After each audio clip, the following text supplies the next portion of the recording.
Joie que j'ai encore le plaisir de vous accueillir aujourd'hui. Alors je suis avec un invité, le pasteur Didier. Bonjour Didier. Bonjour mon frère. Dieu vous bénisse là où vous êtes. C'est une soirée particulière pour moi. Avec Didier, nous avons vécu énormément de choses. Dieu avait aussi suscité cet homme pour notre éducation spirituelle. Nous nous sommes rencontrés dans des conditions qui sembleraient un petit peu difficiles pour certains, mais j'ai foi en Dieu et je sais que là où le péché abonde, amen, là où les problèmes sont là, la grâce de Dieu surabonde et c'est un principe spirituel. Nous nous étions rencontrés, Didier, c'était assez particulier, nous étions sur le marché de Noël des Champs-Élysées et nous avions soif de la parole de Dieu et j'avais un frère qui était assez malade et qui réclamait des pasteurs, qui réclamait des réunions. Et c'est comme ça qu'on s'est rencontrés, on a pu échanger, on a pu partager, on a pu apprendre à se connaître. Didier a commencé à nous faire des réunions, à nous présenter Jésus, son œuvre, ce qu'il est capable de faire, la vie avec Dieu. Et par la suite, mon frère est décédé. Et puis, juste avant qu'il parte, juste avant qu'il quitte cette terre, mon frère avait un désir dans son cœur, c'était de faire prier pour lui. Et je me rappelle, j'étais sur la région de Perpignan. Toi, tu étais à Paris. Tout à fait. Et je t'ai téléphoné, je t'ai demandé si tu aurais été disponible pour prier pour mon frère. Et puis, bien sûr, comme tout serviteur de Dieu, Didier s'est rendu disponible. Et on a commencé à se connaître dans cette atmosphère-là. Nous avons été à l'hôpital, prier pour mon frère. Oui. Et je me rappelle que Didier a imposé les mains à mon frère. Il s'est passé quelque chose de particulier dans la chambre. Et mon frère avait donné, amen, son cœur à Jésus. Gloire à Dieu.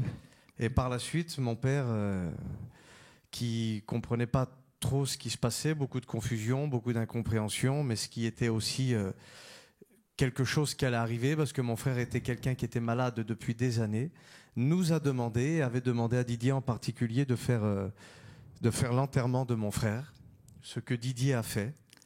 Et par la suite, l'œuvre a commencé à fonctionner chez nous, des personnes dans cette détresse, dans cette solitude et dans ce moment de confusion ont voulu des réponses, parce que quand on est confronté à la mort, quand on est confronté à la tristesse et à la solitude, c'est là qu'on cherche des solutions. C'est là qu'on se pose les vraies questions.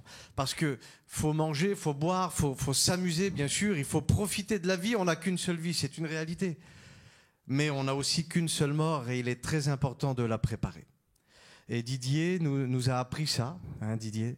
Et je remercie le Seigneur d'avoir suscité un foyer comme le tien afin de pouvoir nous emmener au Seigneur. Alors j'ai une question pour toi avant d'aller un petit peu plus loin. Oui. J'aurais voulu que tu expliques à ceux qui nous écoutent de quelle manière tu as rencontré Jésus. Alors c'est un petit peu particulier, même très particulier. Si je devais donner un thème au message d'aujourd'hui, je dirais que c'est une rencontre imprévue pour moi, parce que je viens d'un milieu très différent des gens de la fête. Et si Dieu m'a amené jusque-là, c'est parce qu'il y avait une raison essentielle, c'était d'essayer de faire propager la parole de Dieu et d'amener des âmes à Dieu. Moi, je viens d'un milieu totalement différent et je viens d'une famille de la noblesse française. Et on vivait plutôt dans un château que dans des caravanes. Et puis un jour, parce que chez nous, il n'y avait pas de racisme. Mon père était un homme très important de la résistance française et moi j'avais appris à aimer chacun et chacune, aussi bien les Juifs qu'on a sauvés pendant la guerre que les Tziganes. Et ce qui fait qu'un jour, je me suis retrouvé tombé dans une sorte d'amour avec une jeune femme qui est originaire des gens du voyage, donc une gitane, pour dire la vérité. Ce qui n'a pas tellement plu à ma mère, mais mon père, lui, ça ne l'a pas dérangé du tout. Et puis, comme on vivait dans ce château, il était question, au bout d'un moment, quand on est passé par une épreuve, il était question d'aller dans des réunions évangéliques, dans des missions. Et on est devenu comme ça, on a quitté le château avec les enfants, on a acheté une caravane et on est parti chez les gens du voyage avec ma compagne qui était originaire de cela. Et donc on a rencontré les gens qui faisaient les missions. Et puis ma compagne est passée par les eaux du baptême parce qu'elle a fait une promesse à Jésus. Et étant donné qu'au travers de ce drame, ce gros problème qu'on avait rencontré, elle est devenue chrétienne. Et à partir de là, moi je me suis posé des questions, bien évidemment. Je venais d'une religion où on avait des prêtres en soutane qui disaient la messe en latin. Et dans la chapelle du château où on était, et j'étais très loin de penser à Jésus et à l'évangile, parce que j'étais dégoûté de la religion. J'avais passé une partie de mon enfance chez les jésuites, et je n'avais jamais rencontré l'âme de Dieu, je n'avais jamais rencontré Jésus en fait. Et il s'est trouvé que dans cette mission où on était, j'ai commencé à me poser des questions. Ma compagne a commencé à parler dans les langues étrangères. Donc j'ai voulu lire la Bible, que je ne connaissais pas, je croyais connaître. Et je me suis approché de Dieu en lisant cette parole de Dieu. Et j'ai vu que tout ce qu'elle disait, c'était la vérité. Et que dans les réunions évangéliques où j'allais, je ne pouvais pas contredire la parole de Dieu parce que je voyais que c'était la vérité. Et puis un jour de grâce, parce que c'est un destin particulier, de là où je venais pour venir à là où j'étais après, ça a été une bénédiction de Dieu. Parce que si j'étais resté chez mes parents, j'aurais jamais rencontré le Seigneur. C'est une évidence. Et puis de là, j'ai eu le privilège, un jour, dans des réunions, comme Christ vous l'a dit, de rencontrer Christ, voilà, et au travers de son frère qui est parti près du Seigneur. Et puis c'est une famille que j'ai appris à connaître et à apprécier. Et puis avec Christ, on a passé des moments merveilleux. Je veux dire, vous savez, dans la vie, des fois on a des nuages, on a des petits soucis. Mais dans l'absolu, dans la totalité de ma relation avec Christ, pour moi, venant de mon milieu, ça a été une bénédiction totale. Je dis la vérité, parce que il est là, je peux en parler. C'est un garçon qui a beaucoup de qualités. Il est devenu un serviteur de Dieu. Il a imposé ses vues, qui sont des vues de l'Évangile. Hein. Il a imposé ses vues, mais des vues spirituelles, qui ont fait que, quand je suis parti, moi, de l'œuvre, il a pris les rênes en main et il a mené à bien cette œuvre. Et maintenant, dans toutes les places de France, chez les gens du voyage, chez les forains, il y a des réunions. Et c'est pas grâce à moi, c'est grâce à Jésus. Et puis parce qu'il y a eu des hommes comme Christ qui ont eu l'œuvre de Dieu à cœur. Et c'est devenu une bénédiction totale. Alors je bénis Dieu pour ces instants. Je remercie mon frère de m'avoir invité ce matin ou cet après-midi. Je ne sais plus à quelle heure on est. Et je bénis Dieu de tout ce qui se passe aujourd'hui. Voilà, c'est une grâce de Dieu, vous savez, de pouvoir parler de Jésus et ressentir sa présence et l'aimer, l'adorer dans son cœur. C'est quelque chose de merveilleux. Amen. Et c'est quelque chose que je ne connaissais pas du tout avant. Gloire à Dieu. Didier est pasteur aussi. Et j'aimerais qu'on voie ensemble de quelle manière Dieu va s'y prendre quand il choisit un homme pour le sortir de son milieu et de faire ce qu'il avait décidé qu'il soit. J'aimerais que tu nous expliques, Didier, quel a été l'élément déclencheur, qu'est-ce qui s'est passé, qu'est-ce que Dieu a fait, quelles ont été tes façons peut-être de prier ou de te réclamer de Dieu quand tu as senti qu'il fallait aller plus loin, quand tu as senti que d'un chrétien, Dieu voulait en faire justement un pasteur et un serviteur de Dieu. Oui, c'est un cheminement particulier, c'est certain. On ne devient pas pasteur comme ça du jour au lendemain. C'est un chemin tracé par Dieu. il a une direction divine, certainement, une position personnelle aussi, un désir en soi d'aller plus loin avec le Christ, de le servir davantage au travers de la prédication, au travers de tout ce que ça comporte, parce que la prédication est une partie infime du ministère.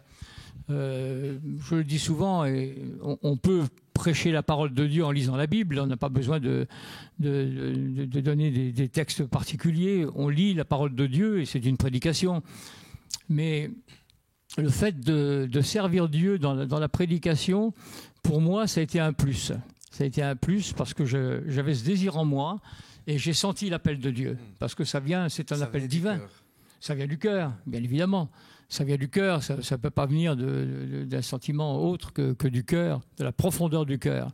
Et quand on veut s'approcher le plus possible du Seigneur Jésus, quand on veut être près de son cœur, eh bien, par la prédication, parce que la prédication, elle entraîne une recherche personnelle. C'est-à-dire que au lieu de passer quelques temps dans des réunions, on passe aussi des heures dans la prière, dans l'intimité avec le Christ.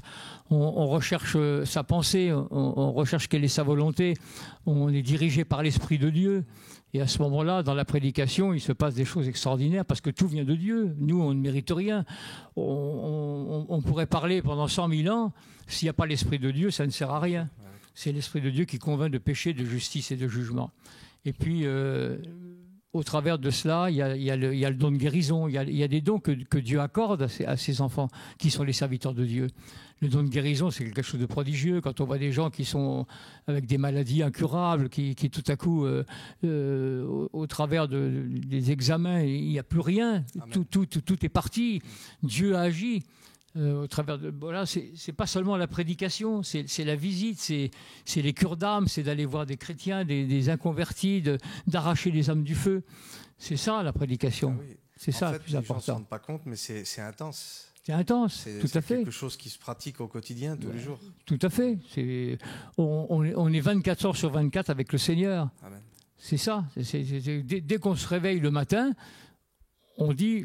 Je suis un serviteur de Dieu et alors j'ai une fonction, j'ai une responsabilité vis-à-vis de ma vie. Je ne peux pas vivre une vie comme ça, comme peut-être des chrétiens le font de temps à autre. On est serviteur de Dieu, on sera jugé plus sévèrement que les autres. Mais on a une fonction et on a une responsabilité énorme. Amen, amen. Didier est un pasteur et tu es père de famille aussi. Oui. Alors moi, j'ai des enfants en bas âge et puis j'ai aussi reçu cet appel de prêcher, d'annoncer la parole de Dieu. Et on sait que notre première église, c'est notre foyer. Tout à fait. Et mes enfants sont encore en bas âge, donc je prie pour que Dieu place des choses devant nous, afin qu'ils puissent se convertir très vite, parce que justement, le temps est court. Et puis, la priorité de l'évangile, on peut prêcher une qualité de vie qui ne dépend plus des circonstances, on peut prêcher la guérison, la délivrance, ces choses-là, mais le plus important, c'est de rencontrer Jésus, afin d'être convaincu qu'après, ici, il y a encore quelque chose, que ça ne s'arrête pas là. Et je sais que dans ton parcours, tu as aussi ton église, ton cercle rapproché, ta famille, sont des chrétiens, sont des gens qui ont rencontré Jésus. Et moi, j'aimerais que tu nous donnes peut-être une clé ou un conseil. Comment faire pour les serviteurs de Dieu que leurs enfants ne sont pas encore au Seigneur? Quel a été ton secret? Quelle a été la clé? Secret, je ne crois pas qu'il y ait secret. Il y a une clé quand même, je pense. Oui. Alors, serviteur de Dieu et chrétien. Bien sûr. Quand il y en a chez soi des enfants qui ne sont pas chrétiens. Moi, je crois que la clé la plus importante, c'est le témoignage. Je crois qu'à partir de notre témoignage, de notre vie livrée à Christ, de cette vie construite autour du Seigneur Jésus, qui c'est un guide pour nous, c'est-à-dire que la façon qu'on a de vivre, de penser, de voir, d'agir, dans nos pensées, nos actes, nos paroles, tout ça, c'est quelque chose d'important. La Bible, elle dit d'ailleurs d'enseigner les enfants dès leur jeunesse, Amen. Parce qu'il en reste toujours quelque chose. On ne peut pas occulter ce que Dieu a mis dans notre cœur. Mais je crois que le témoignage, c'est le plus important de tout. C'est-à-dire que les enfants nous voient vivre. Quand on a des parents qui sont dans le monde, qui vivent la vie du monde avec tout ce que ça comporte, puisque la parole de Dieu, elle dit que celui qui est ami du monde est ennemi de Dieu. Donc nous sommes des amis de Dieu. En vérité, nous, plus profondément de notre cœur, et bien quand on a cette vie livrée en Christ, que les enfants nous voient vivre, ça leur donne le goût, le désir aussi de s'approcher de Dieu. Et c'est important. Pour moi, c'est la clé principale de ça. Un témoignage sans parole. Sans parole, sans parole, tout à fait. Ouais. Moi, il y a des gens qui m'ont appris beaucoup de choses. Donc mon ancien, entre autres, m'a appris beaucoup de choses, rien qu'en le regardant vivre. Il ne m'a jamais rien dit. Il ne m'a jamais donné un conseil, mais je le voyais vivre la vie du Christ, et ça m'a donné la clé, vraiment. Oui. On voit ce verset qui dit une lettre lue de tous les hommes. Tout à fait. On sera pour certaines personnes peut-être la seule Bible qu'ils vont lire. Nos enfants, ils vont grandir, ils ne vont pas avoir envie de lire la Bible. Mais en fait, tu es en train de nous dire qu'en marchant selon les voies de Dieu, dans l'obéissance, dans la sainteté, quand ils nous voient prier le soir, quand ils nous voient, nous, justement, essayer de faire du bien autour de nous et avoir des paroles de bénédiction, ils sont en train de lire la Bible à travers nous. Tout à fait, c'est ça. Amen. Tout à fait. Gloire à Dieu. Alors, j'ai une question pour toi.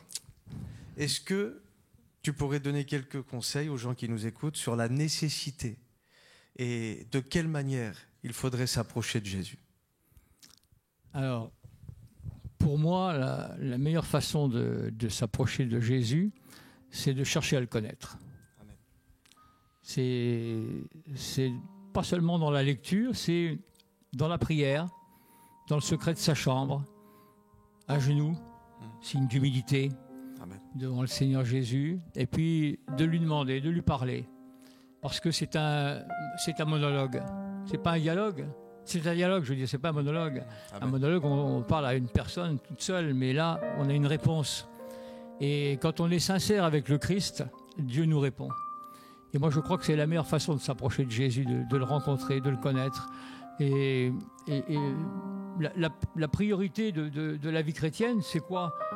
Pour moi, c'est l'enlèvement de l'Église, c'est la finalité, c'est le paradis. C'est de vivre une vie près du Seigneur Jésus pour l'éternité. Parce que, tu le sais, comme les gens peut-être le savent aussi, il y a deux endroits où passer l'éternité. Il y a des gens qui, malheureusement, n'auront pas fait la paix avec le Christ, ne l'auront pas cherché et seront partis dans le mauvais endroit avec l'adversaire de nos âmes. Je crois que c'est la priorité de tout, c'est ça. C'est de s'approcher le plus du Christ, de chercher sa volonté, de chercher à lui faire plaisir, à l'honorer, à l'adorer. À engager une relation avec lui. Tout à fait, une relation avec le Seigneur Jésus, c'est ça.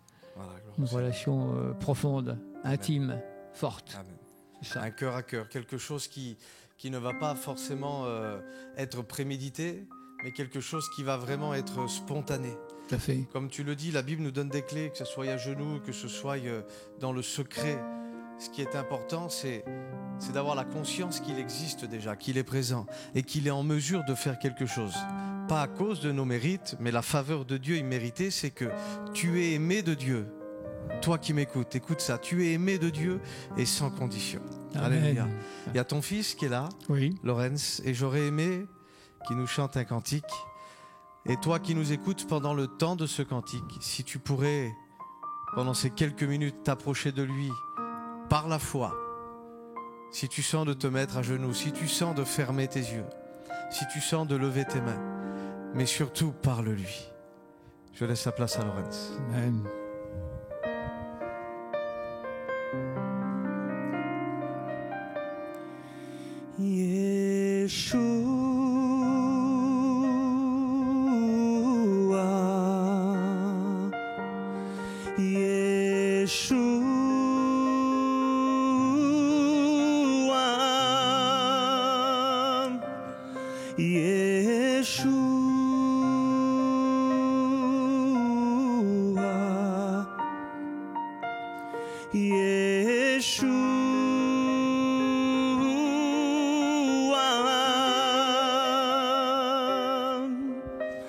Il descend de la montagne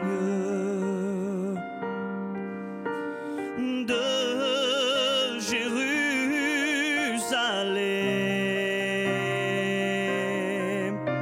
Nous sommes ton Église impatiente, attendant ton retour,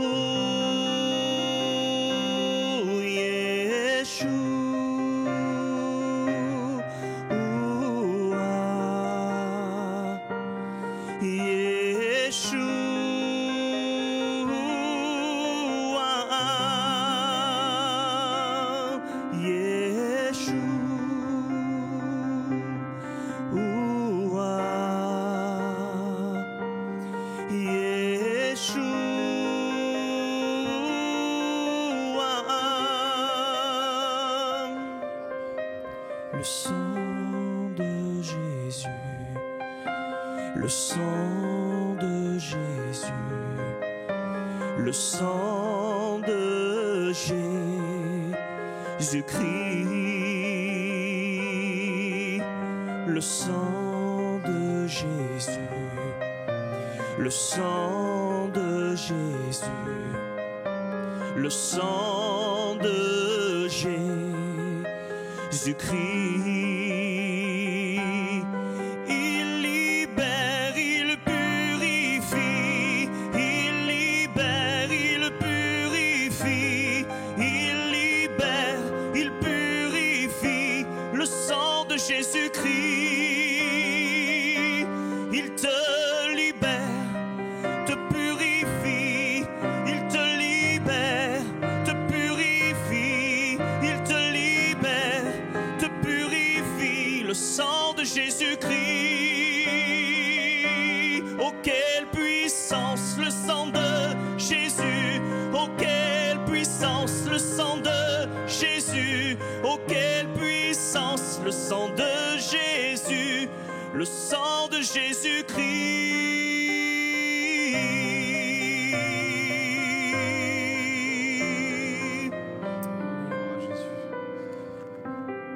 Une vie bâtie sur la parole de Dieu. C'est ce que Didier a décidé un jour de faire. La Bible dit que celui qui est dans les mains de Dieu, au creux de sa main, personne ne peut le ravir. Et je défie tout problème de résister devant la présence de Dieu. Tout problème de résister devant la croix. Tout problème qui veut essayer de te prendre de sa main, c'est pas possible.